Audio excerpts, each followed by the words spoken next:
Hello, students. Welcome to the series on current affairs practice for prelims 2023. So, in this series, we are covering the current affairs. We are trying to cover the complete current affairs from previous year cycle. So, starting with June 2022 up till we will first finish April 2023 of current affairs, and then at least second week of May 2023. So that is the idea, given that the tentative date given for the pre-2023 exam is 28th May 2023, right? So that is the idea. So very consolidated MCQ series which will help you for the exam. Now, in the previous video, we had covered the part one. Now we'll be continuing with the second part of the June series. And I estimate that by part six, part seven, the monthly current affairs for the month of June would be covered. Okay, so this was a brief on this course over here. Now let's come to the questions. I have 15 questions today. First question. Consider the following statements with reference to the Discovery program recently seen in the news. First statement over here, two statements are given. It was launched by the European Space Agency. Second says it advances scientific knowledge and exploration of the elements of the solar system. Fine, two statements are given. And it says that we have to mark the statement which is not correct. Okay. Now let's come to this over here. Now, if we see the Discovery program over here, Discovery program, you visit the link. I visited the link over here. You see this nasa.gov planetary missions Discovery. So Discovery program is actually a program of NASA in which various planetary missions are conducted by NASA. Various planetary missions associated with the solar system. I think this is sufficient.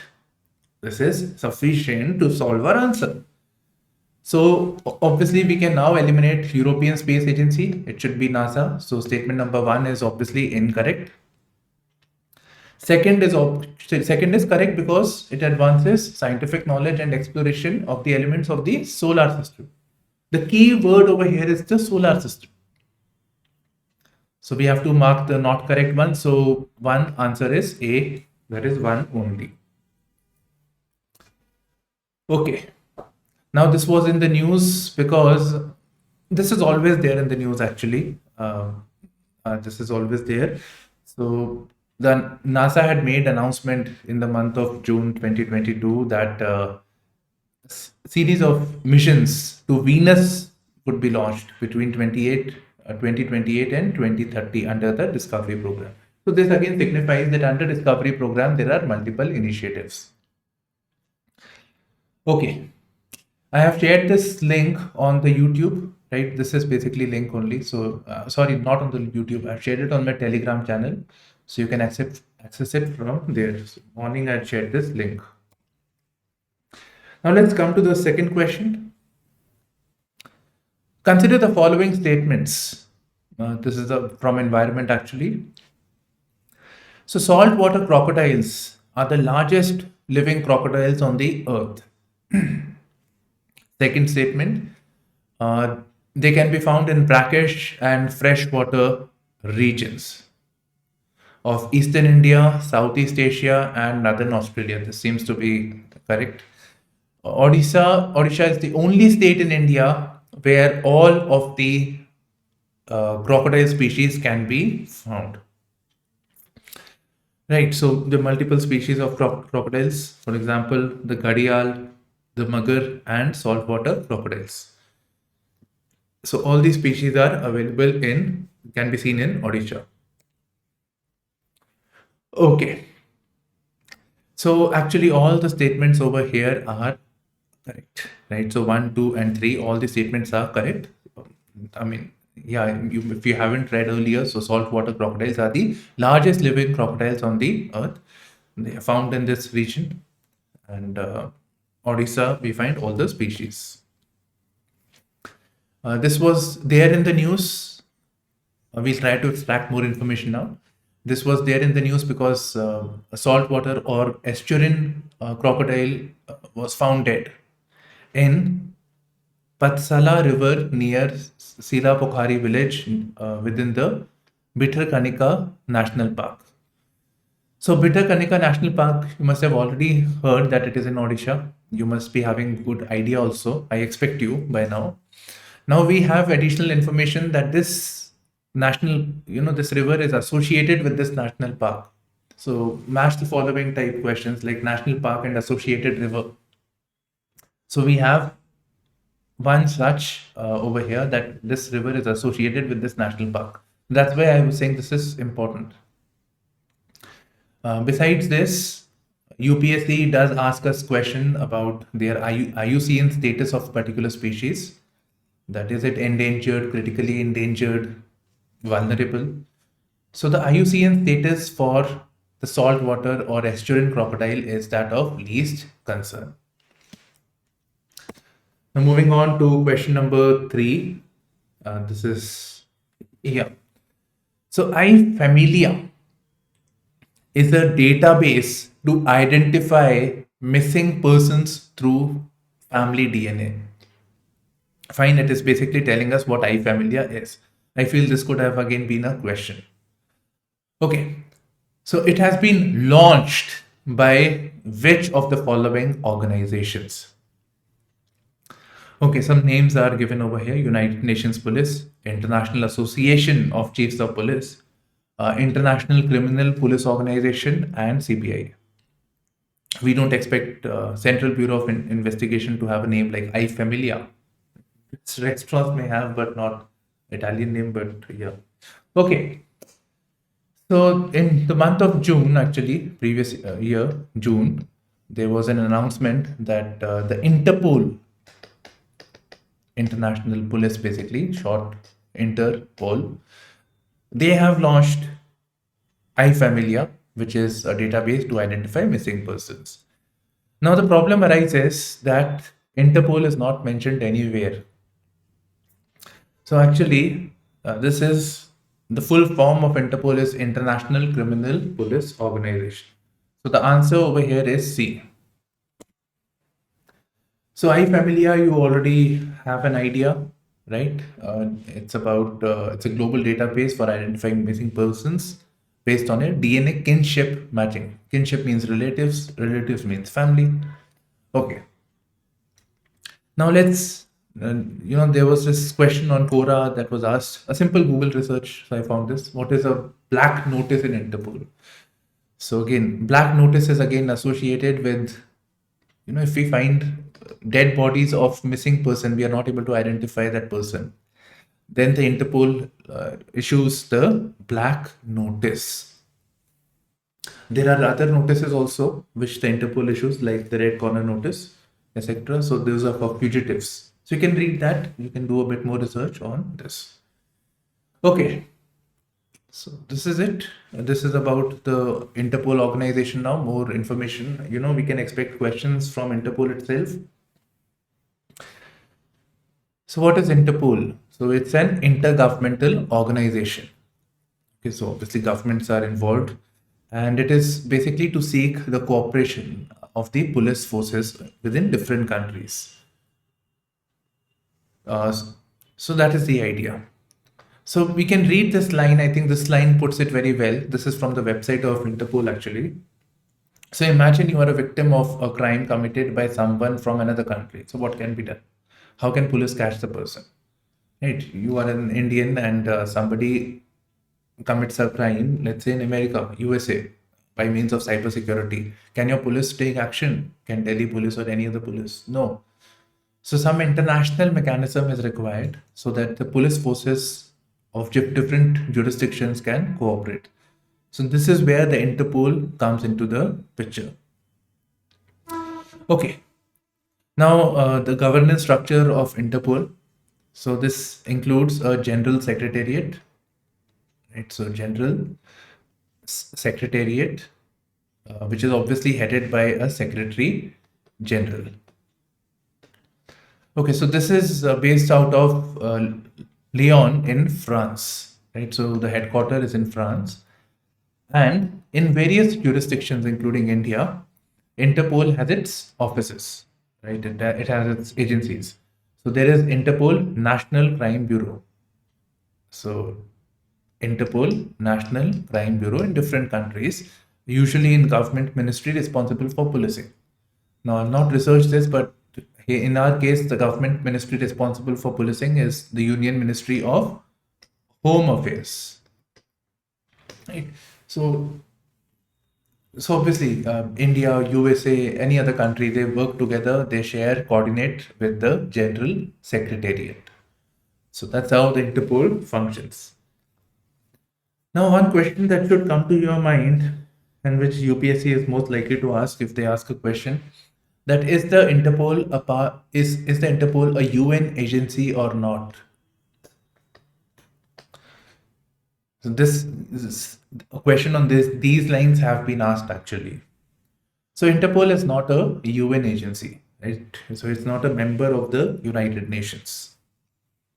So not member. Okay. Now moving on to the next question. With reference to the organization, with reference to the Organization for the Prohibition of Chemical Weapons, consider the following statements. I think the name itself makes it easy what they would be doing. So let's, and yes, please here also focus which of the following statements is are not correct. So true and false is very important over here. So it was established by the Chemical Weapons Convention 1997. I think we can presume this to be true. This is true, by the way, but we can presume this because Chemical Weapons Convention is associated with chemical weapons not being used. This organization must be doing the same work over here. Okay. It works under the aegis of the United Nations. No, it's not a member of UN.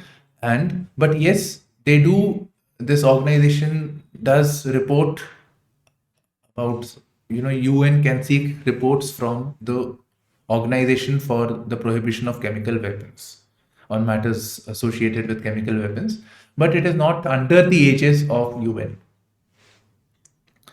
And India is not a member country is false. Right? Many countries are there. I think about 193 countries are part of this, including India. Fine. So 2 and 3 are false. So this should be the answer. B, 2 and 3. Okay. So this is it. This was there in the news. It's there even this month also, this week also. This organization is there in the news. Current affairs is static actually by nature. It's not really dynamic. Okay. So this is with reference to the use of chemical weapons usage of chemical weapons by Syria.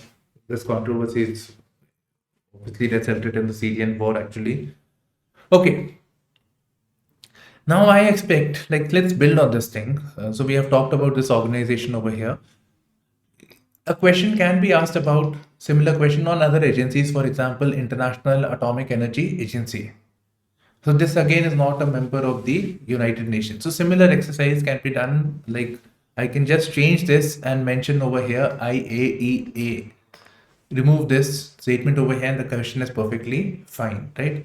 So do this exercise for IAEA, visit their website, and also what you can do is visit the reports, see if any reports are issued, then what reports are issued by this organization.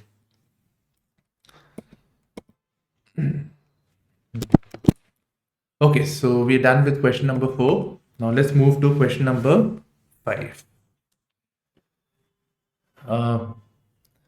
Yeah, so we have again coming back. This is about reports only. So about 4 report names are given, and it says which of the above are published by the International Energy Agency. Sorry, not Atomic, International Energy Agency. This you cannot help. You have to know this, right? There is no other way. You have to know this. And in this case, you're fortunate, if you make a guess, all the above are correct, but it will not always be the case. There are reports with very similar names that then it becomes difficult. It will be a good idea if we can see the reports issued by the World Economic Forum. In fact, this was there even recently in the news, the summit in Davos. So, the World Economic Forum, and I think you can compare the names over there also. So, that will help. Besides this, you should also know about reports by the WTO, the reports by the International Monetary Fund, the World Bank. So, those are also important. Okay, so this agency had released the World Energy Investment Report, and besides these four reports over here. Okay, so we have one more. Yeah, so we have total five reports here. Now, what is this IAE? Sorry, International Energy Agency. So this is an autonomous intergovernmental organization. This World Economic Forum is not really an intergovernmental organization, but this one is an intergovernmental organization within the OECD framework. And yes, India is a member. I think it's not mentioned in this, but India is a member over here. IEA works with the government and industry. Okay. And what does this do? It was established as the main international forum for energy cooperation on variety of issues. Okay, so varieties of issues over here. Now, thinking of this International Energy Agency, just what comes to my mind is OPEC. So why not compare reports issued by OPEC also? What if there are reports issued, because they're very similar in their uh, functioning. It's associated with energy. This is also associated with energy, but this is about petroleum and associated fuels, fossil fuels. While this one, International Energy Agency, is associated with solar, renewable, you name it. Everything is coming under the ambit of International Energy Agency. Okay, member countries over here. I think I made a mistake. I said India is a member of the International Energy Agency. Well, India is actually an association country. It's not really a member, it's an association country. It's marked in color over here, right? And dark blue is the OECD countries actually. So these are full time members. I made this mistake. Okay, it's headquartered in Paris, France. Next, Burkina Faso. This is basically a country. This was seen in the news. It shares borders with which of the following countries? So back then, June, it was with reference to a militant attack that had taken place. So this, and in fact, today itself, it was there in the news with reference to some French accord. The French military is stationed in Burkina Faso, and the government has said that we want this military to go back. Okay, so probably because it was a colony of the French. Okay, now this is a difficult question. It shares which of the following is shares borders with which of the following countries over here. So it's a map-based question. It's difficult, I feel. Okay, so first of all, Burkina Faso is in West Africa, and it shares its boundaries with these. It's a landlocked country, and it shares its boundaries with Mali, Cote d'Ivoire, Ghana, Togo, Benin. Right. So in the options we have Benin over here. Okay, so this is difficult over here. You have to be mindful of the countries, and the small countries, this makes it easy for the examiner to make frame questions over here. Okay. One more way of asking question could be like this is given over here. This region is there in the news, and they can just mark it as 1, 2, 3, 4. Or it can say that arrange the following in clockwise direction or anti-clockwise direction. So countries can be asked in that way also. Okay, so this is one region where they have done. Other region is near this Israel area. So those countries are also asked by West Asian countries are also asked by UPSC, especially where the small countries are there. Okay, Now, this is interesting. Burkina Faso is a Sahelian country. So I was doing a bit of research. It is a low income Sahelian country. So what is the Sahelian region? Actually, Sahelian country means Sahelian region. There must be a region over here. So Sahelians, Sahara. So from there, the word is coming over here. Right? So it's associated with the Sahara Desert over here. Okay. So it's a Sahelian country, and obviously with the desert comes arid, hot climatic conditions. So having a hot, semi-arid climate over here.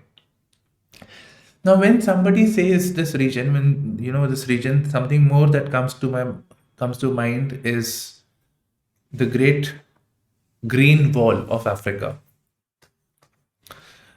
which is an attempt to create a wall along the Sahelian countries. You can see this over here, and you can see the region that is marked over here. So it's basically this. So this is the desert, and the greenery is being promoted by the African Union. So with the it's being made, it's under the initiative of African Union. Yeah, it's a project led by the African Union, conceived as a way to combat desertification in the Sahel region. Fine. So that this is the idea. I'll tell you something. I can further from Indian point of view. I'm talking from Maine's perspective. There is a concern that this. If you look at the map of India, uh, there are Aravlis, and to the west of Aravlis we have the Great Indian Desert. So this denudation of the Aravlis for the construction and all work, the Aravlis are getting degraded, denuded, and there is a chance that there will be a spread of the desert, the Great Indian Desert, to the eastern side. So it will lead to desertification. So on one hand, we are having concern about the ecosystem of the Aravlis, where Indian government is not able to do much on this thing.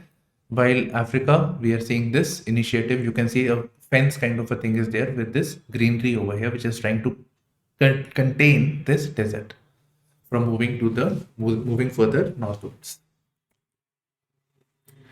Okay, question number 7. This this question is about Raimona National Park, which is in Assam actually. So it's situated in Assam.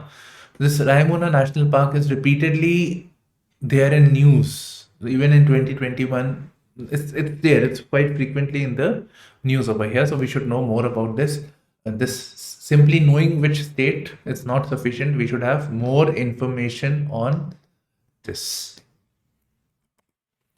Okay, so very briefly, so it's located in the extreme western part of Assam.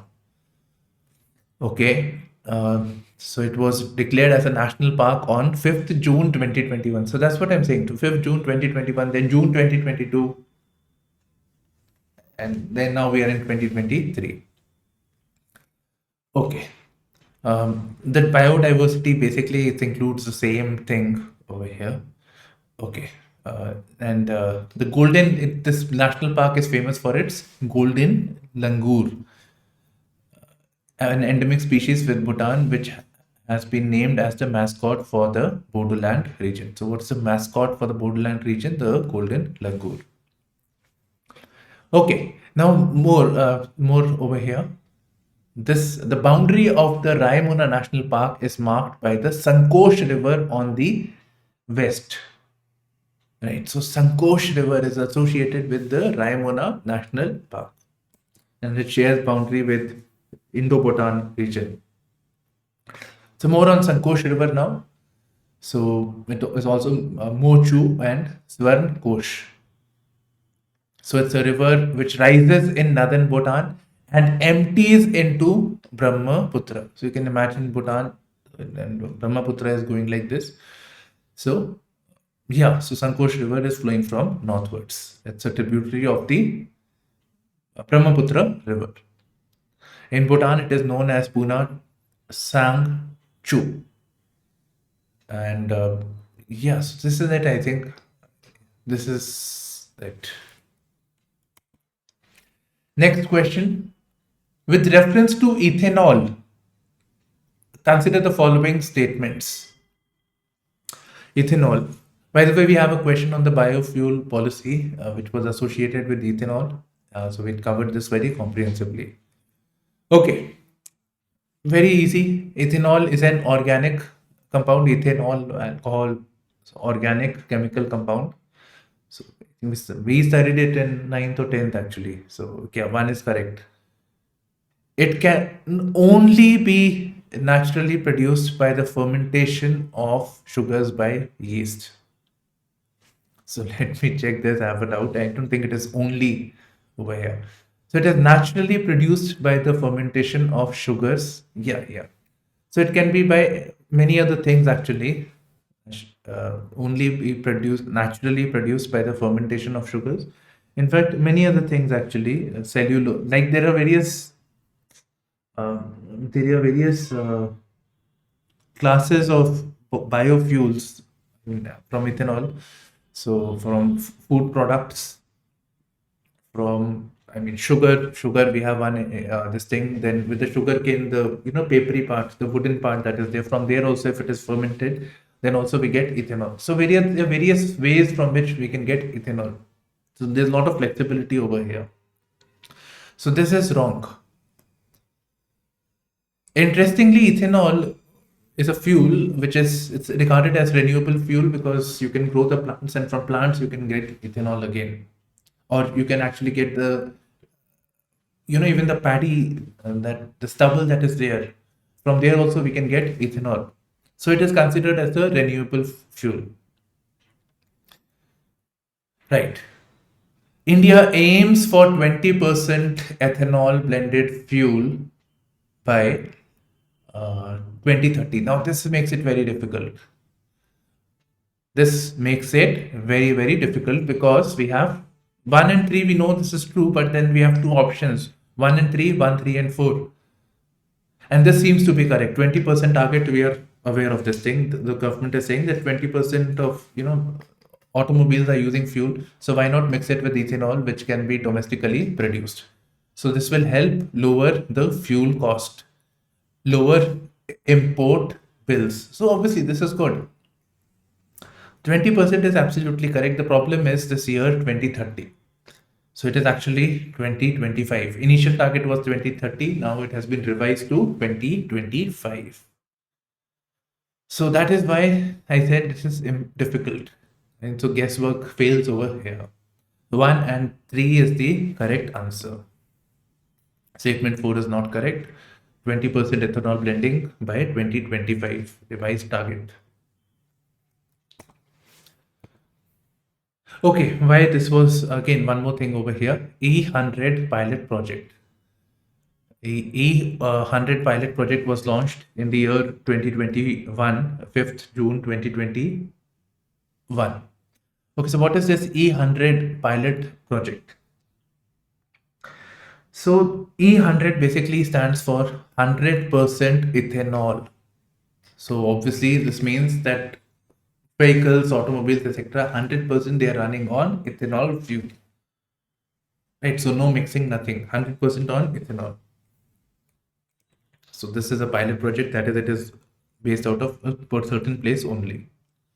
So once this is successful, other places will also have 100% of this ethanol fuel. And you would understand why we are talking about this, because of the benefits associated over here. In fact, this benefit thing also can be asked in the MCQ format. Okay, now next is a current affairs thing again. I'm not very sure about pronunciation. Lynette Home Island, recently seen in the news, is an artificial island off the coast of Copenhagen. Copenhagen again is associated with the country of Denmark. It is located near which of the following water bodies? Fine. So you should have brief idea about Denmark. So you can visualize if you have studied world history, Germany, Denmark, and got into conflict. So it has to be north of Europe. Now, naturally, Black Sea and Mediterranean Sea, we have already been starting with reference to the Ukraine war. So they are in the southern part of Europe. So this is not possible. Now we left with North Sea and Black Sea. So this is Denmark, north of Germany over here. This is the North Sea. This is the Baltic Sea over here. Did I say it correctly? Yeah. So North Sea and Baltic Sea both. So this Copenhagen is somewhere over here, and this island is being. This is a proposal of making this artificial island, where from the sourcing of the soil will be done from Copenhagen. So it must be close to Copenhagen, right? And again, it's towards the eastern side. Therefore, it is the Baltic Sea. Part of Denmark is associated with the North Sea, the western side. The eastern side is with the Baltic Sea. So I hope you can get this North Sea, Baltic Sea, Black Sea, Ukraine war, and from here we have the Mediterranean Sea. So recently, Denmark has approved the building of Lindholm, an artificial island off the coast of Copenhagen. And Copenhagen is the capital of Denmark. Next question. This is easy. This should be easy. With reference to Alzheimer's disease. Alzheimer's disease is, yeah, it affects the brain actually. So degeneration of the brain actually, it's a kind of dementia. It's a class of disease which affects the brain. Okay. So with reference to Alzheimer's disease, consider the following statements. It's a progressive and irreversible brain disorder. Yes, it keeps getting worse with age.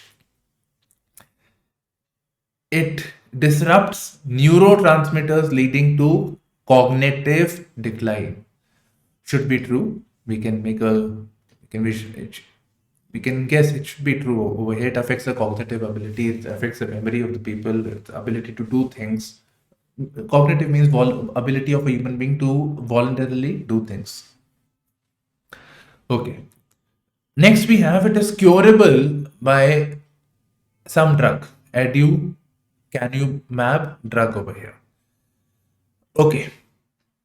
Here we are talking about curable, here we are talking about irreversible.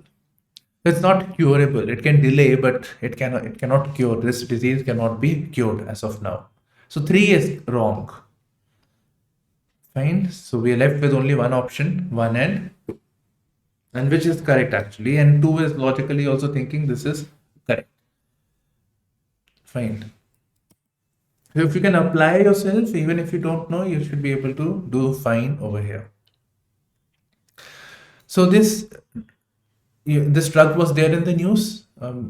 So the US pharma regulator, Food and Drug Administration, has conditionally approved the use of this medicine.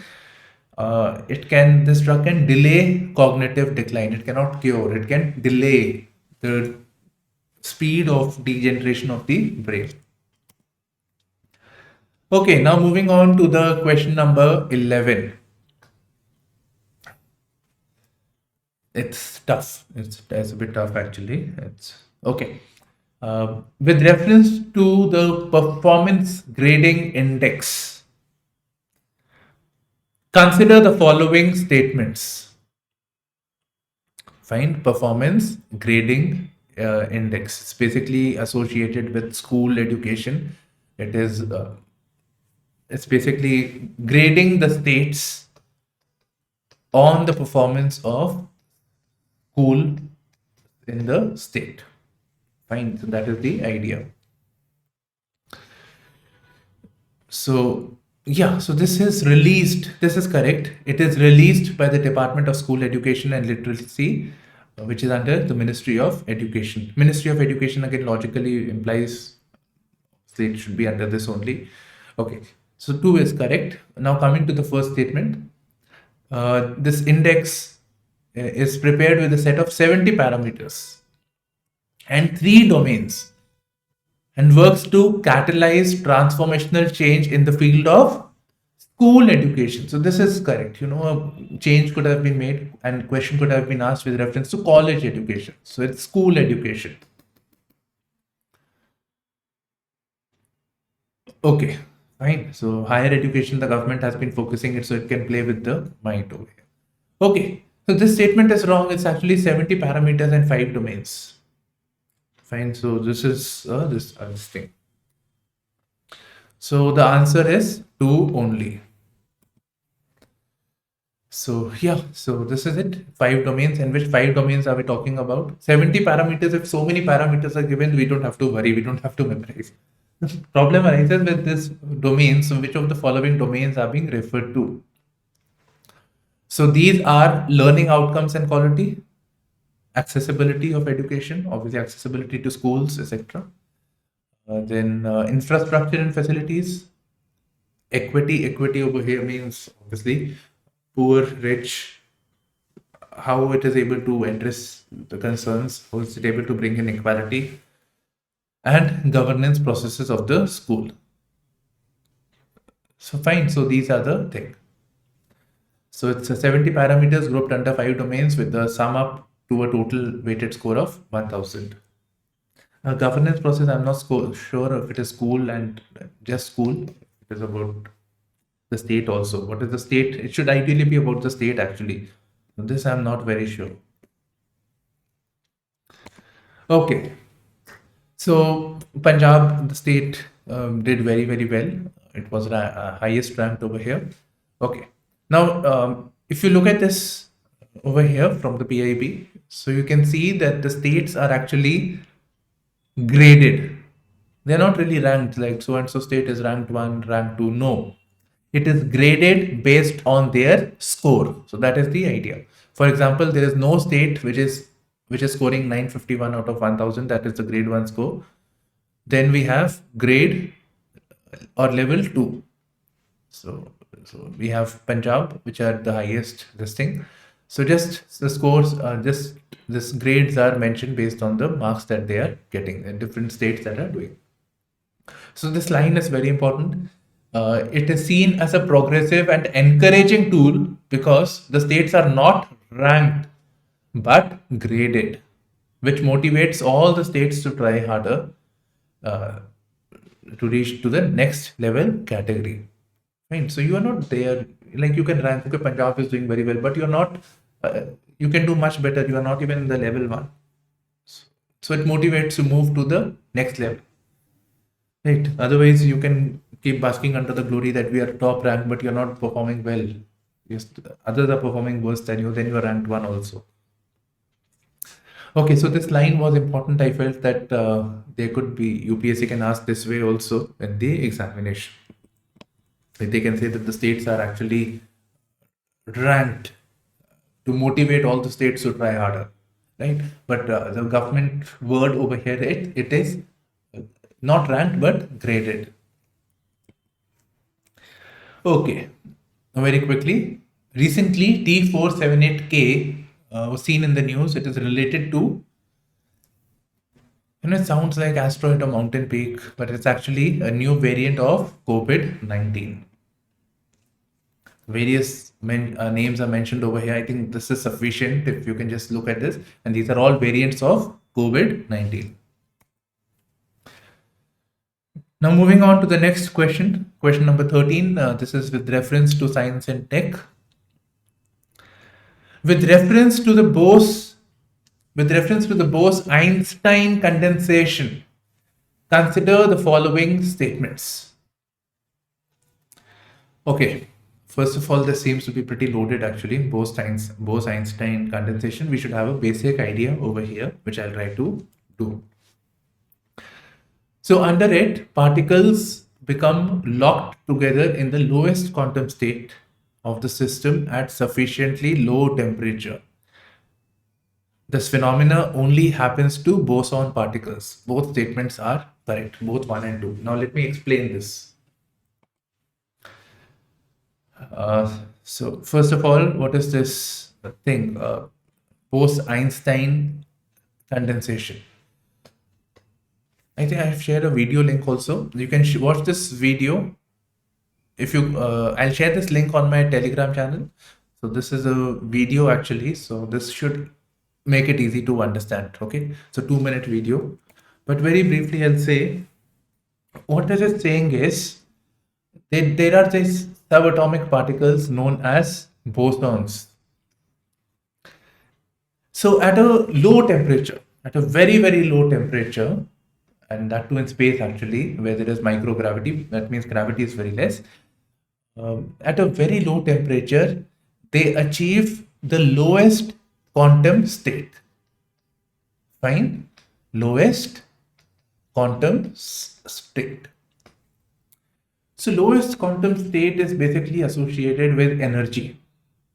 Very simple terms, it's associated with energy. Now you can visualize, like if I heat something up, if I heat water, so the water, you can see the energy with the water, right? The water starts getting agitated, the surface over here. There is convective currents that are flowing. So with heat, this thing happens.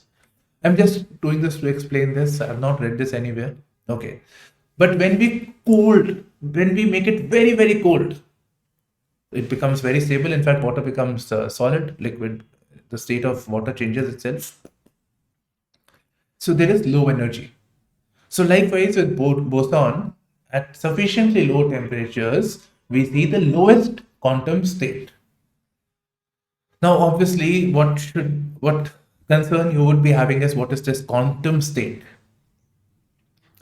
So quantum state is actually associated with the quantum numbers. There are certain things like some azimuthal quantum number, magnetic quantum number, spin quantum number, spin orbital interactions. So obviously we see these at the minimum level. So lowest quantum state. I hope I've been able to clarify this. Right, so this happens only in bosons. You know, there is this guesswork thing where they say that when this extreme words are used, normally the statement is incorrect. So this theory of people will go wrong over here. This happens only to boson particles. I've really checked this. Okay, this video is about some laboratory, cold atomic laboratory, which is in space. So if you are interested, you can watch it. I have tried my best to simplify this thing over here, boson thing. Okay, India signed, next question, second last. India signed a deal to buy MH-60 Romeo helicopters. From which of the following countries? I would have liked to put Italy also over here. Okay, so which helicopters is coming from which country over here?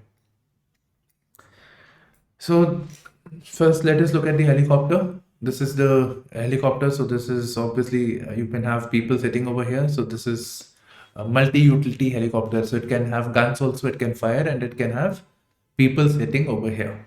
Right? So multi-utility helicopter. And this helicopter is provided by Lockheed Martin. It is manufactured by Lockheed Martin, and Lockheed Martin, we know it is a company of the United States of America. Fine. So it is very simple. D is the answer. Important. Next question, question number 15. With reference to the United Nations Global Compact Initiative. And again, I have a video actually. United Nations Global Compact Initiative. Consider the following statements. It aims to encourage businesses to adopt sustainable and socially responsible policy. True. Its suggestions are not binding. They are not binding on the participating countries. India is part of this initiative. If I just eliminate 2, I'm left with this. Okay, so yeah, so 1 and 3 is correct. Okay, so now let's read more about this UNGC. United Nations Global Compact Initiative. I think even if somebody says Global Compact Initiative, it's an initiative of which of the following international organizations, and they are a statement, it's by United Nations. So this is revealing more information than it should actually. Anyways, so this is an initiative of the United Nations. So this is another way of asking a question. So yeah, so here we are on the website, and this is, I think this text over here should be sufficient. So UN initiative, it's the world's largest corporate sustainability initiative. So basically the corporate sectors are being told, companies, etc. Not naturally, they are also their policies are leading to pollution. If they focus on sustainable practices like recycling, reducing waste, all those things, then we will do better. Sustainability will be achieved. So corporates have to be taken into account. It should not be just governments, but corporates directly should also be engaged with. So that's what. So UN Global Compact is associated with the corporate sector, and it works with the universal principles. It is basically calling upon companies to align strategies and operations with universal principles on human rights, labor, environment, anti-corruption, and advanced societal goals. Right. So it's not just about climate, but also about other things over here, as you can be seeing. Okay, so I think now you see it's a call to companies to align strategies. How can this be binding? It's very difficult. Binding, you have to have defined parameters and all those things. So how is that possible? It's just a call for them that you have to do this. So it's not quantified, so it cannot be binding also. Our mission of this UN Global Compact. So to do business responsibility and align with the strategies and operations with the 10 principles, take strategic actions to advance broader societal goals such as the UN Sustainable Development Goals. So this was the video actually. You don't have to watch this actually because sufficient I've told you over here. Right. Now in India's case, NTPC Limited, why it was there in the news. NTPC, India's largest power utility company under the Ministry of Power, has become a signatory of the CEO Water Mandate, which is associated with this UNGC. Yes, so this is it. India is also part of it. Yes. Okay, so this is it for this part two of this video over here. So that we conclude this session over here. So see you tomorrow at 7 p.m. Okay, so this is it. So bye bye, take care, and all the best.